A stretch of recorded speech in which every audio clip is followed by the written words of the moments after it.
Hello, welcome back guys. तो आज हम लोग टेक्निकल कम्युनिकेशन के unit 5 digital communication and personality making इस यूनिट को डिस्कस करेंगे और इसमें जितने भी इंपॉर्टेंट टॉपिक्स हैं उनको कवर करेंगे। अगर आपने कुछ भी नहीं पढ़ा है अभी तक तो आप अगर ये वाला वीडियो देख लेते हैं, यहाँ से आपके गारंटीड क्वेश्चंस फंसेंगे एग्जाम्स में। और आप ये पीडीएफ डाउनलोड कर लीजिएगा हमारे टेलीग्राम चैनल से और एक बार इस पीडीएफ को अच्छे से पढ़ लीजिएगा। तो सबसे पहला topic, what do you understand by content creation और सोशल मीडिया। सोशल मीडिया पे कंटेंट क्रिएशन जो होता है इस टॉपिक में उसके बारे में बात करी। Content creation for social media involves planning, designing and sharing digital content on social media. The goal is to engage, inform, entertain और इन्फ्लुएंस द टारगेट ऑडियंस। और this content includes text, images, videos and more tailor to the audience preference.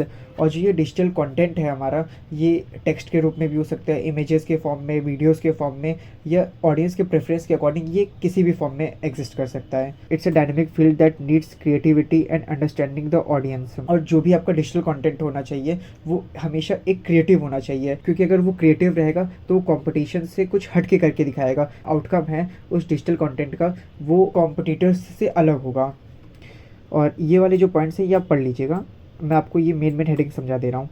Good content builds brand awareness, engagement, loyalty and helps achieve marketing goals in the digital age. आज के time पे जो भी आपका digital content है अगर वो अच्छा है, वो बाकी कॉम्पिटिटर्स से बेटर वैल्यू प्रोवाइड कर रहा है, तो वो आपकी बहुत ही अच्छी ब्रांड वैल्यू इस्टेब्लिश कर सकता है और आपकी इससे एंगेजमेंट बढ़ेगी और कस्टमर्स जो हैं वो लॉयल रहेंगे आपके ब्रांड के साथ में। Second topic, common types of social media content. Social media content कौन कौन से टाइप के होते हैं? टेक्स्ट बेस्ड कंटेंट, जिसमें आपका ट्विटर सबसे बेस्ट एग्जांपल है।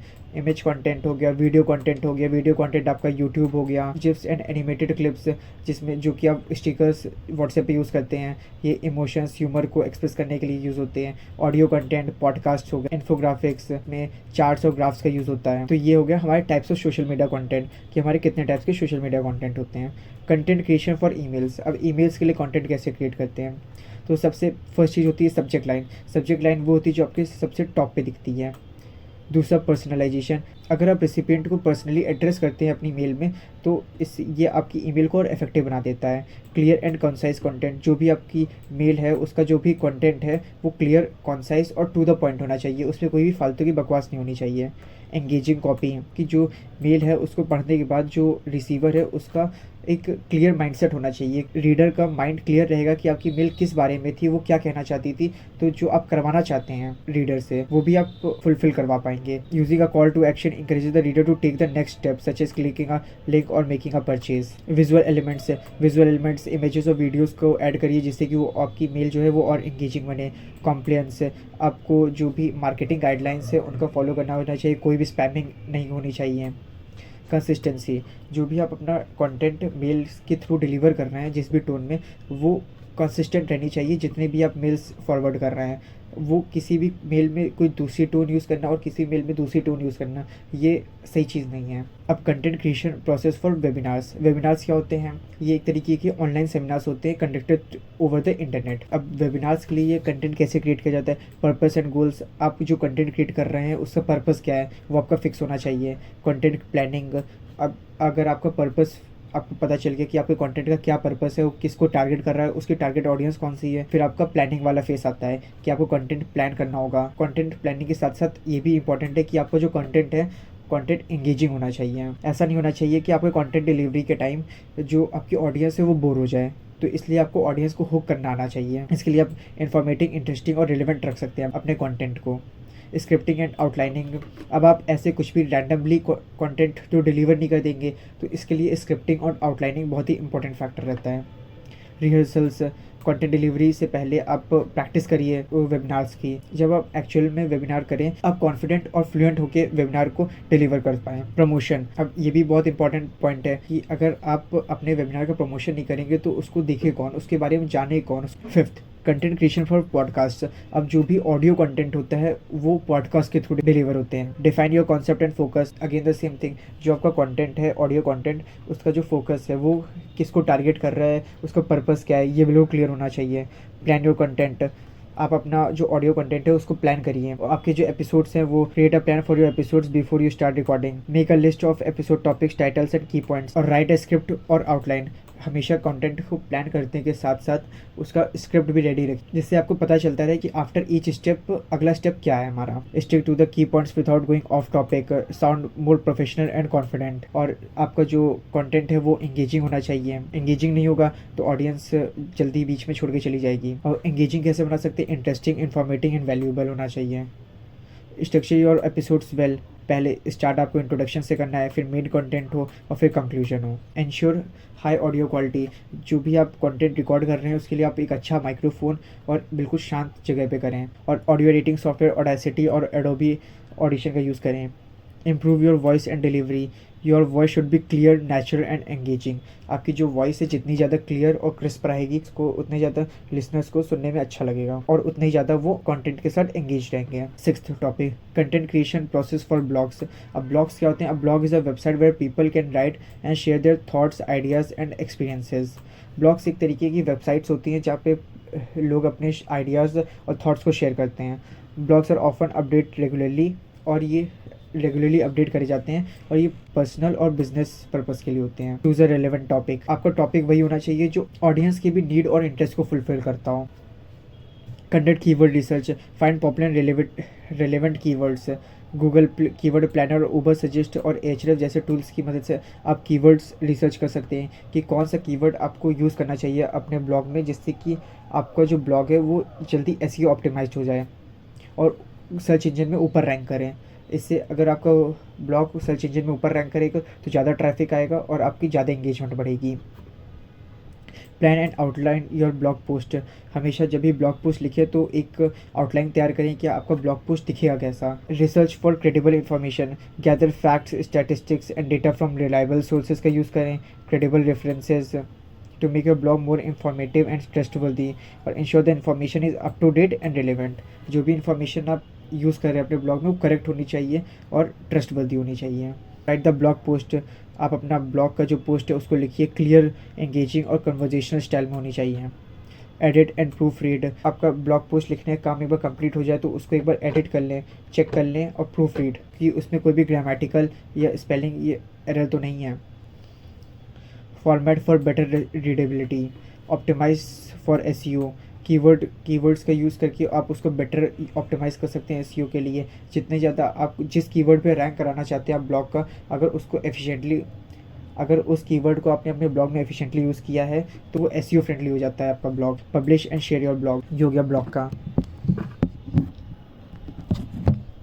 Now the seventh topic, personality analysis. Personality analysis क्या होती है? Personality analysis the study of an individual's personality traits, behaviours and psychological tendencies. किसी एक इंडिविजुअल के पर्सनैलिटी ट्रेट्स, कैरेक्टर्स क्या होते हैं, बिहेवियर्स और साइकोलॉजिकल टेंडेंसीज के बारे में एनालाइज करने को पर्सनैलिटी एनालिसिस कहते हैं। कि कोई कैसे इंडिविजुअल सामने वाली सिचुएशन में कैसा थिंक करता है, कैसे फील करता है और एक्ट करता है डिफरेंट सिचुएशंस में। तो सबसे पहले definition, factors influencing personality, genetics. जिस इंडिविजुअल की पर्सनैलिटी है वो जनरली उसकी हेरिडिटी होती है, जेनेटिक्स से पास्ट होती है। Environment, surrounding experiences, culture and social interaction shape personality over time.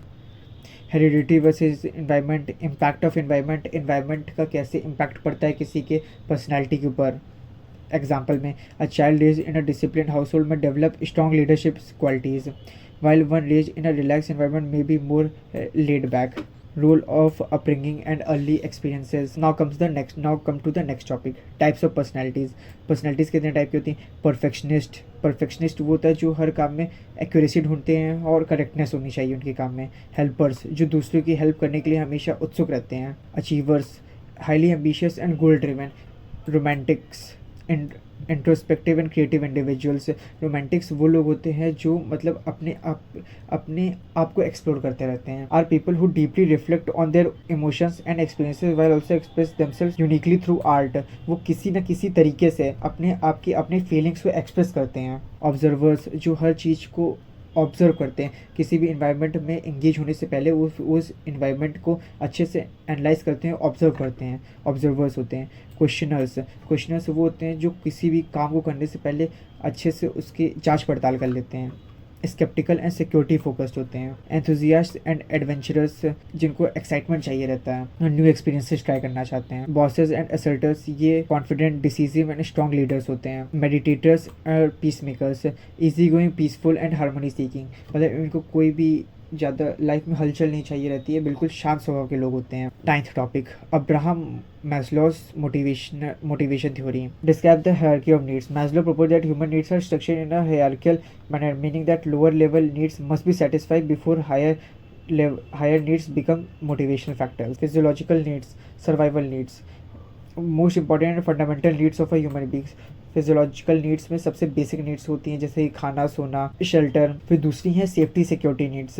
Once our basic needs are met, we start looking for safety and security in life. फिर आती हैं एफिलिएशन, बिलोंगिंग नीड्स। फिर किसी से affection वाली needs हो गई, किसी से लव, रिलेशनशिप, ये चीज़ आती है। Social connections, esteem needs, respect and recognition. जो इंडिविजुअल है उसको सेल्फ रिस्पेक्ट चाहिए होती है, वो उसकी नज़रों में अपने लिए रिस्पेक्ट बढ़ती है और वो दूसरों की नज़रों में भी अपने लिए रिस्पेक्ट देखना चाहता है। और फिफ्थ होती है self actualization needs, becoming the best version of your self. This is the highest level is Maslow's hierarchy. इस नीड में इंसान अपने आप को सबसे बेस्ट वर्जन देखना चाहता है। ये पिरामिड हायरार्की ऑफ नीड्स को डिस्क्राइब करता है। अब मैस्लोस हायरार्की ऑफ नीड्स से किसी भी ह्यूमन की पर्सनैलिटी को कैसे समझ सकते हैं उसको देखें। Understanding motivation, holistic perspective, personal growth, application and psychology, human centred perspective. इनको आप पढ़ लीजिएगा, समझ में आ जाएगा आपको। 10th, Swami Vivekananda concept of personality development, focus on the holistic growth of a person in 5 areas. अब स्वामी विवेकानंद का जो कॉन्सेप्ट है पर्सनैलिटी डेवलपमेंट का, वो कहता है physical self, the body needs proper nourishment and exercise to stay healthy. जो सबसे पहला पर्सनैलिटी डेवलपमेंट का जो सबसे पहला स्टेप है वो है फिजिकल सेल्फ, यानी कि जो हमारी बॉडी है उसको प्रॉपर नरिश करना और उसका प्रॉपर ध्यान रखना। फिजिकल सेल्फ के बाद आता है एनर्जी सेल्फ। एनर्जी सेल्फ में energy is essential for life and it can be improve through controlled breathing. Pranayama से जो हमारी एनर्जी है उसको इम्प्रूव किया जा सकता है। प्रॉपर ब्रीथिंग हेल्प से reduce intolerance, impatience, anger and anxiety. और intellectual self, reading and learning help develop intelligence. हम नई नई किताबें पढ़ते हैं, नई नॉलेज लेते हैं, तो उससे इंसान का इंटेलिजेंस बढ़ता है, वो और इंटेलेक्चुअल होता चला जाता है। Mental self, controlling the restless mind. जो हमारी रेस्टलेस माइंड है जिसमें अनगिनत विचार आते रहते हैं, अगर उसको कंट्रोल कर लिया, इसको कंट्रोल करना सबसे इम्पॉर्टेंट काम है। Practising calmness and concentration. दिमाग को जितना ज़्यादा शांत और एकाग्रित रखेंगे तो उतना ही ज़्यादा हमारी जो डिसीजन मेकिंग कैपेबिलिटी है वो और अच्छी होगी और सेल्फ कंट्रोल बढ़ेगा। And the last is the blissful self, the highest level of personal development. इस स्टेज में जब कोई इंडिविजुअल पहुंच जाता है तो वो काम रहता है और अनअफेक्टेड बाय सक्सेस और फेलियर। अगर कुछ अच्छा हो रहा है, बुरा हो रहा है, उसको ये जो इमोशंस हैं उसके अंदर से ख़त्म हो जाते हैं। So you can believe that reaching that this state removes lower distraction and brings higher wisdom. So these are the 10 topics. अगर आप ये 10 टॉपिक्स कर लेते हैं तो क्वेश्चन गारंटी है कि इन्हीं टॉपिक से आएगा आपका। तो आई होप आपको सब क्लियर हो गया होगा और आपको ये PDF अच्छे से पढ़ लीजिएगा। ये PDF आपको टेलीग्राम चैनल पे मिल जाएगी, वहाँ से आप डाउनलोड कर लीजिए। And that's all for now. मिलते हैं नेक्स्ट वीडियो पे। Bye bye.